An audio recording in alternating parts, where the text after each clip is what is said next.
नमस्कार दोस्तों, हमारे चैनल के अंदर आपका स्वागत है। दोस्तों, जब हमें भक्तों के कमेंट आते हैं कि गुरुजी आपके द्वारा बताया गया उपाय हमने किया और निश्चित तौर पर हमारा फ़ायदा हो गया, हमें जो चाहते थे वह हमें मिल गया, जैसी मनोकामना हमने मांगी वह हमें पूर्ति हो गई, तो दोस्तों हमें बहुत ही अच्छा लगता है।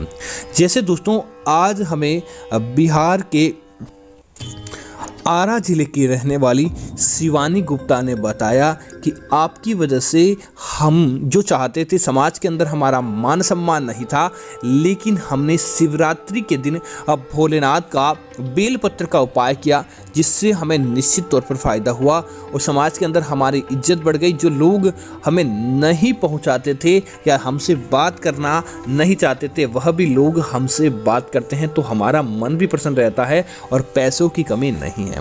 लेकिन गुरुजी उसके बाद भी जब मैंने अपनी एक सहेली को यह उपाय करने की सलाह दी तो उसने यह उपाय किया, उसका काम नहीं बना, तो उसके सामने मैं झूठी प्रतीत हो गई कि मैं झूठ बोल रही हूँ, गुरुजी का उपाय गलत है। तो दोस्तों बात करते हैं कि आखिर ऐसा क्यों होता है और आपको क्या करना चाहिए। एक ऐसा अनोखा उपाय जो करने मात्र से ही आपका सारा काम बन जाएगा। और कई बार दोस्तों क्या होता है, प्रत्येक व्यक्ति की ग्रह स्थिति अलग अलग रहती है, तो किसी का तो साधारण उपाय करने से भोलेनाथ प्रसन्न हो जाते हैं, अन्य देवी देवता प्रसन्न हो जाते हैं, तो दोस्तों किसी का लाखों गुना प्रयत्न करने के बाद भी काम नहीं बनता। लेकिन दोस्तों आज मैं मेरे बाबा का, मेरे भोलेनाथ का ऐसा उपाय बताऊंगा जो करने मात्र से ही आपका काम बन जाता है।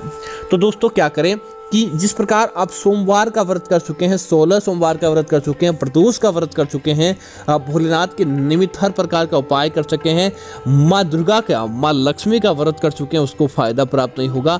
लेकिन इस मंत्र का जाप करने से, इस उपाय को करने से निश्चित तौर पर आपको फायदा प्राप्त होगा। दोस्तों क्या करें, आप एक बेलपत्र का पत्ता ले लें। दोस्तों बेलपत्र का जो पत्ते का ऊपरी भाग रहता है दोस्तों, वह भगवान शिव को दर्शाता है, और दोस्तों नीचे के दो पत्ते रहते हैं वह भगवान ब्रह्मा और भगवान विष्णु के प्रतीक होते हैं।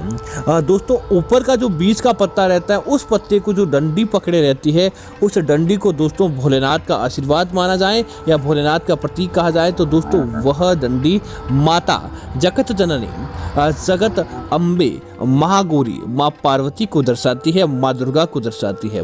और दोस्तों उसके बाद जो आखिरी डंडी रहती है दोस्तों, वह 33 कोटि को देवी देवताओं का प्रतीक मानी जाती है वह डंडी। तो दोस्तों आपको क्या करना चाहिए, भगवान भोलेनाथ को याद करें, भगवान भोलेनाथ के मंत्र ओम नमः शिवाय का मन ही मन आप जाप करते रहें।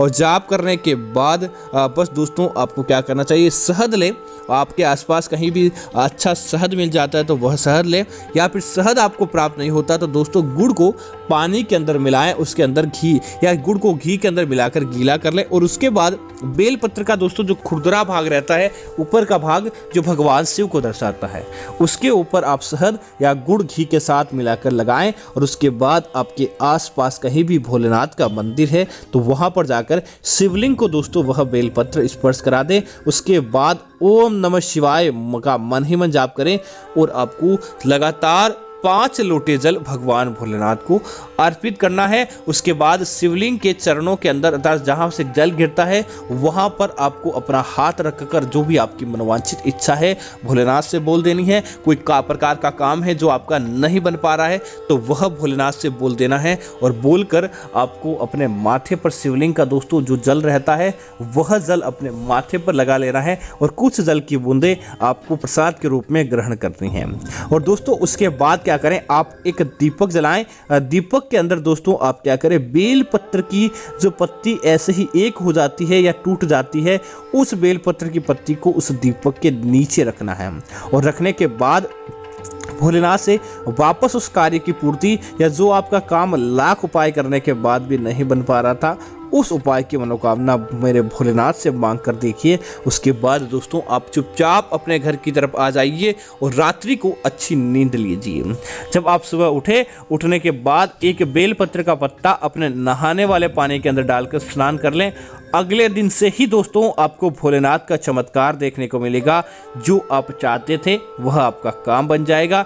जो आपका काम लाखों उपाय करने के बाद नहीं बन पा रहा था, अब निश्चित तौर पर देवी माँ की कृपा से वह उपाय पूरा होता है और आपका काम बनता है। भोलेनाथ की कृपा से बनता है, ब्रह्मा जी की वजह से बनता है, भगवान विष्णु की वजह से बनता है। तो उम्मीद है जानकारी आपको अच्छी लगी होगी। ऐसी अन्य जानकारी देखने के लिए आप हमारे चैनल को सब्सक्राइब करना ना भूलें। धन्यवाद मित्रों।